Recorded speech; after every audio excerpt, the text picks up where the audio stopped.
شروع اللہ کا نام لے کر جو بڑا مہربان نہایت رحم والا ہے۔ الف لام میم۔ اس میں کچھ شک نہیں کہ اس کتاب کا نازل کیا جانا تمام جہانوں کے پروردگار کی طرف سے ہے۔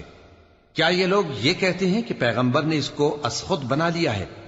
نہیں، بلکہ وہ تمہارے پروردگار کی طرف سے برحق ہے، تاکہ تم ان لوگوں کو ہدایت کرو جن کے پاس تم سے پہلے کوئی ہدایت کرنے والا نہیں آیا، تاکہ یہ رستے پر چلیں۔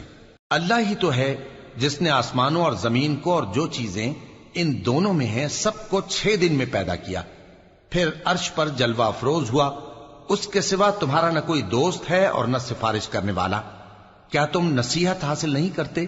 وہی آسمان سے زمین تک کے ہر کام کا انتظام کرتا ہے، پھر ہر کام ایک روز جس کی مقدار تمہارے شمار کے مطابق 1000 برس ہوگی اس کی طرف رجوع کرے گا۔